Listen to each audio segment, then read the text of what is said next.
Good afternoon, my name is Lauren Zaleski, and today I will be presenting on a popular dish, toltap paprika, from the Hungarian culture, and this is how I chose to take this dish and make it into a healthier version.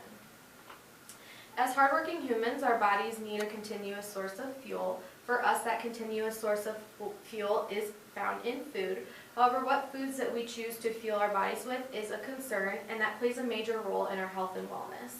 According to Jack et al. In 2014, the unhealthy dietary habits that we have can affect both our physical and our mental health.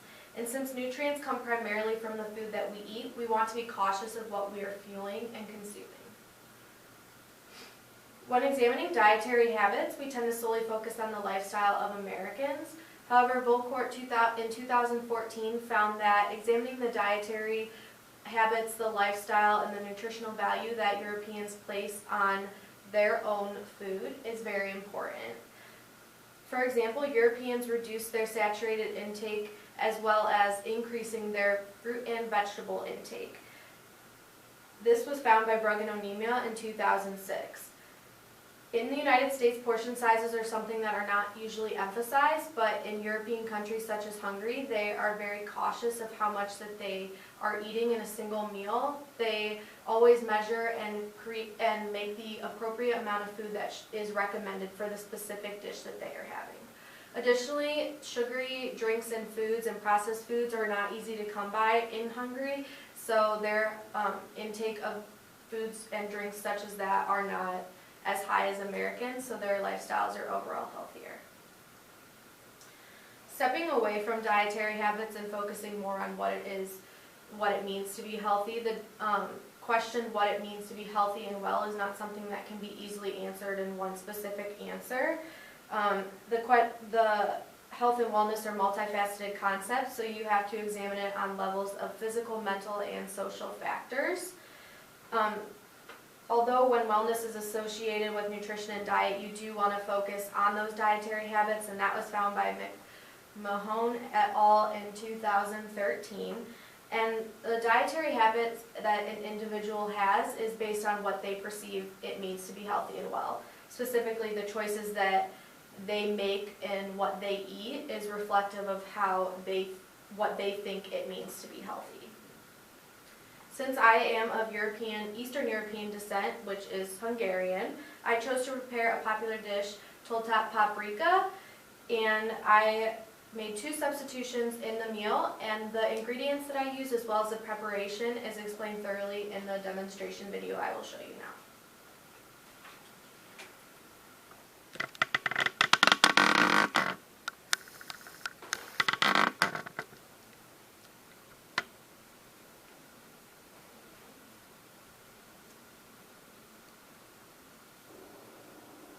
You want to bring the oven to 350, and you bring a cup of water to a boil. Once the water is at a boil, you add your half a cup of quinoa, and then reduce the temperature to a simmer, and let that cook for about 15 minutes. Next, you're going to cut the tops off of your pepper and remove the seeds. You can do this by rinsing out the seeds. You can repeat this process once your peppers' tops have been removed, you can season the cavities of the peppers with a little pinch of salt and a little pinch of pepper.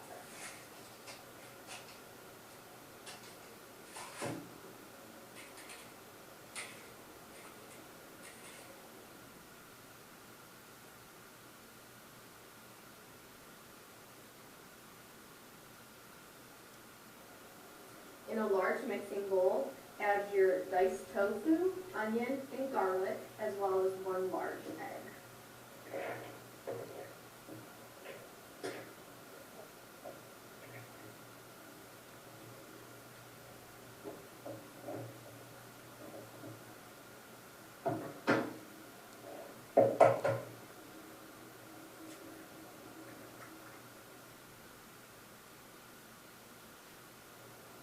To season the stuffing, we're going to add paprika, pepper, and salt. Once that's added, mix Now that the quinoa is completely cooked, you're going to add that to the tofu mixture and mix that in very well. You're going to stuff the peppers with the tofu mixture. You're going to complete this for all 4 peppers.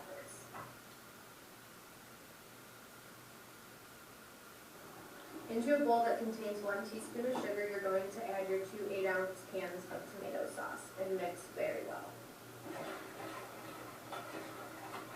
In a 9 by 13 inch pan, you're going to add your tomato sauce mixture to the bottom. Place your 4 bell peppers in the pan and garnish with the remaining sauce. Place your stuffed peppers in the oven and let them bake for 1 hour. After the hour is up, remove your dish from the oven. Place it to cool for about 5 minutes before you serve it.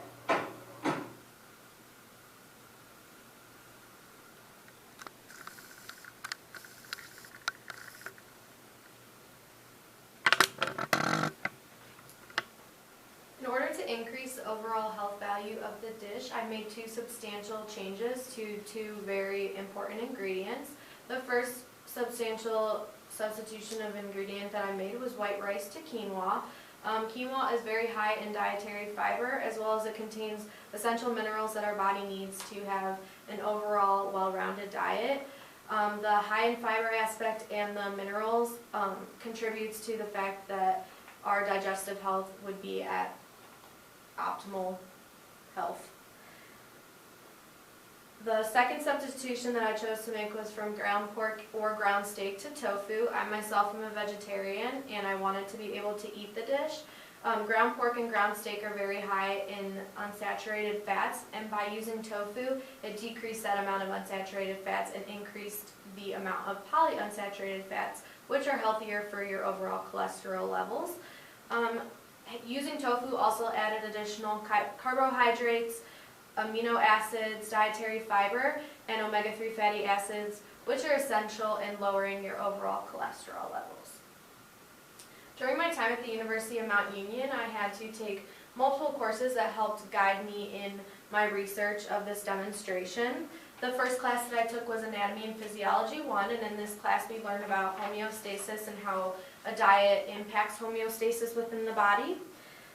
And this has an effect on both physical and psychological outcomes.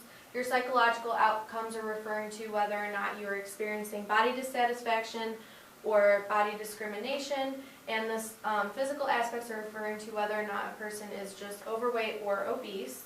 Homeostasis is responsible for regulating the systems within the body, such as the tissues, organs, cells. And when there's a disruption in the homeostasis in the body, that throws the body off and can result in an illness. So having a healthier diet would ultimately impact would help maintain the homeostasis in your body and overall prevent any illness. The severity of the illness that you experience is based on the severity of the disruption. My second class that I took was medical sociology, and in this class we learned how social conditions are linked to an individual's health and wellness, specifically how lower socioeconomic status affects a person's health and wellness. Researchers Link and Phelan in 1995 found that lower socioeconomic status links patterns to lower life expectancies, higher mortality rates, as well as increasing the chance of developing diseases. Those in lower socioeconomic status situations they have little availability to healthy food options, so they resort to buying cheap fast food just to be able to support their family. Shifting back to a general synopsis of health and well-being, it's important to note that all cultures are different in terms of diet, nutrition, and lifestyle. We must be mindful of these differences as well as respectful. I think that's the very most important aspect of it, is being respectful of these cultural differences. And we also should note that we can learn from the cultural differences and how to implement those changes into our own lives. Overall, nutrition and diet contribute to our health and wellness on both a mental and physical level. And substituting simple ingredients is something that's really easy to do and can have an overall impact in a positive way on our health.